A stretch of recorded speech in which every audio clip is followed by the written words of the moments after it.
কোটা সংস্কার আন্দোলনের প্রথম শহীদ আবু সাঈদের প্রথম মৃত্যুবার্ষিকী আজ। গেল বছর এই দিনেই বেগম রোকেয়া বিশ্ববিদ্যালয়ের মেধাবী শিক্ষার্থী মৃত্যুকে আলিঙ্গন করেন, দুই হাত প্রসারিত করেন, যার মৃত্যুর পরেই শিক্ষার্থীদের আন্দোলন রূপ নেয় বৃত্ত হয়ে। তবে যার প্রাণের বিনিময়ে সফল হলো আন্দোলন, সেই অভ্যুত্থান পরবর্তী দেশটা এখনো ভালো নেই বলে মনে করেন শহীদ আবু সাঈদের মা মনোয়ারা বেগম। তার বাবা চান ছেলে হত্যার সুষ্ঠু বিচার। বোনের দাবি 16 জুলাইকে আবু সাঈদ দিবস হিসেবে পালনের। রংপুরের পীরগঞ্জে আবু সাঈদের বাড়ি থেকে ফিরে রিপোর্ট করেছেন মাজহারুল হক মুহাজির।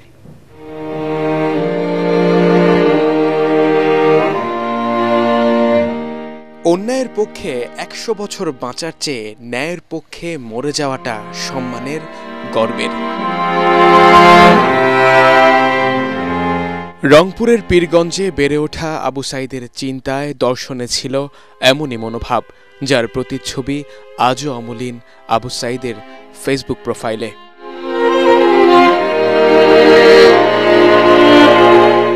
বেগম রোকেয়া বিশ্ববিদ্যালয়ের ইংরেজি বিভাগের শিক্ষার্থী আবু সাঈদ 2024-এর কোটা সংস্কার আন্দোলনের শুরু থেকে ছিলেন নেতৃত্বে। টানা 7মবারের মতো বেস্ট টিস্যু পেপার ব্র্যান্ড হিসেবে স্বীকৃতি পেয়েছে বসুন্ধরা টিস্যু। বৈষম্যের বিরুদ্ধে বলিষ্ঠ ছিল তার কণ্ঠস্বর। এখানে আমাকে ছাত্রলীগের সভাপতি আমাকে চর থাপ্পড় মারছে, এখানে উনি আমাকে নিজে স্টিল আমাকে থাপ্পড় মারছে। 16 জুলাই 2024 আন্দোলনের এক পর্যায়ে পুলিশের ধাওয়ায় শিক্ষার্থীরা যখন ছত্রভঙ্গ হয়ে পড়ে, তখনই দুই হাত প্রসারিত করে পুলিশের সামনে দাঁড়িয়ে যায় আবু সাঈদ। ঠিক সেই মুহূর্তে ঘাতক পুলিশের গুলিতে নিভে যায় এক বীরের জীবন প্রদীপ।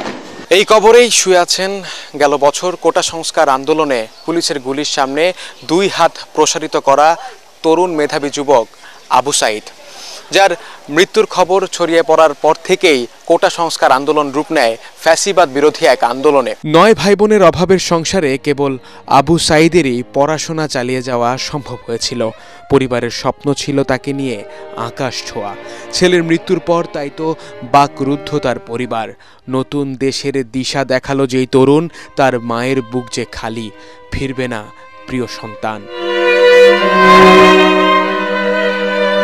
বাংলাদেশ বেশি একটা ভালো এখনো হয়নি, এখনো সংবাদ পাওয়া যায় নাই ভালো। সহজ সরল বাবাটা বোঝে না এত কিছু। বড় বোন তার ভাইকে দেখতে চায় কাগজের পাতা থেকে শুরু করে সব জায়গায়। আমার ছেলে প্রথম শহীদ, সে ছেলের বিচারের প্রকৃত কিছুই এখন পর্যন্ত হলো না। 1 বছর ফিরিয়ে এলো। এখন আমি সরকারের কাছে এই দাবি জানাই যে আমার ছেলে প্রকৃতিতে যারা গুলি করে হত্যা করছে, তার সাথে যারা জড়িত, এদের ঘরক আইনের আওতায় আনি বিচার করা হোক। 1 বছর হয়ে গেছে আমার ভাইয়ের রক্ত জানি ব্যথা না যায়, যে 16 জুলাই দিবস পালিত হয়, এটাই আমাদের কাছে চাওয়া। পীরগঞ্জের প্রত্যন্ত বাবনপুর গ্রাম এখন সকলের কাছে চেনা। নতুন ঘর উঠেছে, সংসারে টাকা আসে, শুধু নেই আবু সাঈদ। যারা নির্যাতিত ছিল, বন্দী ছিল, জেল হাজতে ছিল, আয়না ঘরে ছিল, ওরা কি আল্লাহর কাছে ফরিয়াদ করে নাই? সেটা হয়তো আবার ছেলের ছেলেই কবুল করছে আল্লাহ। মাজহারুল হক মুহাজির, ATN বাংলা, পীরগঞ্জ, রংপুর।